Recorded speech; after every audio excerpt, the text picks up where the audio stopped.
څخه یو څه لږ شانتې کوچنی وي، یعنې دا باید لږ څه کوچنی وي له هغه څه څخه له سور انځور څخه.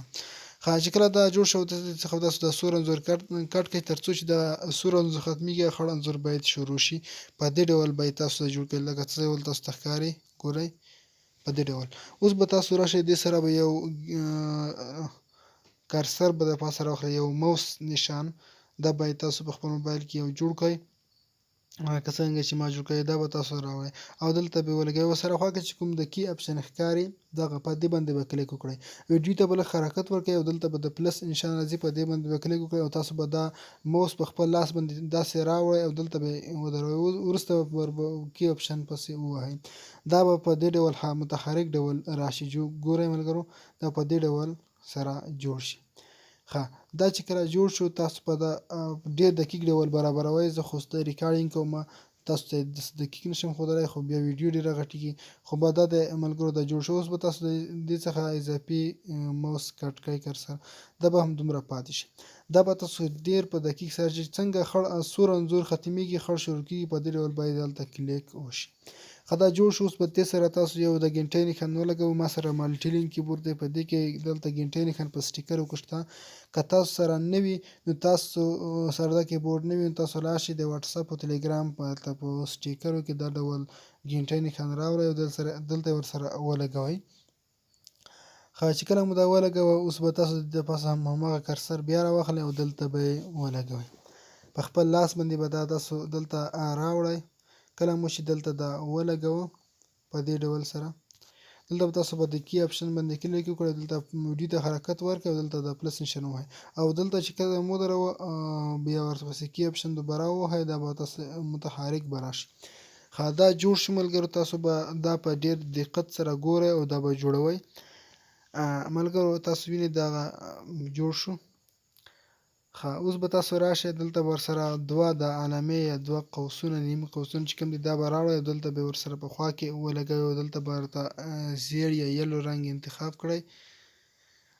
دا رنګ چې کله انتخاب کړئ دا به ورسره دلته ولګوئ او د بله خوا کې به هم. اوس به تاسو دغه کرسر له دې ځای څخه اضافه زیات کرسر چې کوم دی هغه کټ کړئ. ګورئ دغه موس نشان چې کوم دی دغه به تاسو اضافي کټ کړئ له دې څخه دغسې. دا کټ شو. اوس به تاسو له دې سره څنګ کې یو بل د دوه نشانونه علامي شي دا به نورې دوه هم ولګوئ.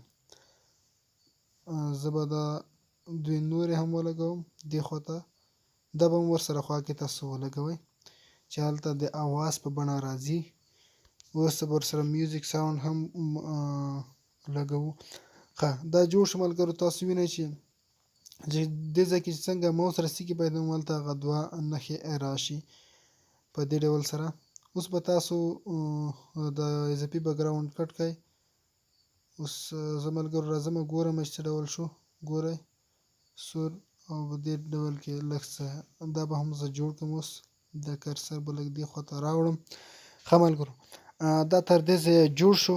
اوس زه بیا هم د ګورم چې څرنګه جوړ شو. دا برابر شو ملګرو. اوس له دې سره به زه یو میوزیک هم ولګوم ګنټۍ نښان چې دې ډول سره اواز راځي. دا جوړ شو ملګرو. تاسو اوس د سور انځور باندې کلیک وکړئ، دلته به د انیمیشن پیپ ورته پاپ ډول دا به راولئ، دلته به یې ولګوئ. اوس به دې سره تاسو یو میوزیک دلته اډ کوم. زه د میوزیک دی زه به ورسره دغه یو اډ کړم. ګورئ دلته د سره اواز د دې لینک به ما تاسو ته د ویډیو لاندې ډسکریپشن کې درکړی وي. د دې اواز لینک کرسر به هم ورسره وي. دا به تاسو په ډسکریپشن کې لینک موجود دی، ځای څخه تاسو کاپي کولی شئ. دغه ساوند به تاسو ورسره ولګوئ. د دې لینک په ډسکریپشن کې تاسو ته زه اچوم، له هغه ځای څخه تاسو ډاونلوډ کړئ. چې کله دا جوړ شو اوس به تاسو راشئ دغه انځور به دلته کټ کړئ او دې خوا ته به یې لږ راوړئ چې هلته د بیل آیکن اواز هم پکې راشي. تاسو اوس ورته غوږ شئ. زه دا پلی کوم چې څنګه راځي. ملګرو ګورئ زه اوس له سره پلی کوم. په دې ډول سره تاسو وینئ د هماغه اواز ورسره راغی. دا به اوس دا د ویډیو د جوړه شو. سبسکرایب بټن ملګرو دا به تاسو اوس ایکسپورټ کړئ، د ویډیو په خپل موبایل ګیلري ته سیو کړئ. ښه ملګرو چې کله دا اوس تاسو طریقه درښیم چې څنګه په بله ویډیو باندې لګوئ په خپل موبایل کې بله ویډیو جوړوئ د یوټیوب لپاره په سبسکرایب بټن باندې تاسو څنګه راوستی شئ. مثلا زه اوس یو بیکګراوند رااخلم تاسو ته دغه طریقه درښیم چې کله مو بیکګراوند راواخیست موږ دلته په ګرین سکرین کې جوړه کړې ده. اوس تاسو ته دغه ویډیو تاسو د دې پاسه ولګوئ په دې ډول. کله مو چې دا ولګول دلته د کرومه کې اپشن چې ښکاري په دې باندې به کلیک وکړئ او دا به انیبل کړئ. چې دا انیبل شو اوس به تاسو دغه ګورئ ملګرو شین سکرین ختم شو ګرین سکرین هماغه دغه ډول یوازې دا سبسکرایب بټن پاتې شو. ملګرو تاسو وینئ دا په دې ډول سره جوړ شو. دا زموږ نننۍ ویډیو وه. ویډیو که تاسو خوښه شوې وي نو ویډیو سره ضرور لایک کړئ. دا اوس تاسو په هر ځای باندې دغه ډول لګولی شئ. ملګرو ښه وخت ولرئ. که ویډیو مو خوښ شي ویډیو سره لایک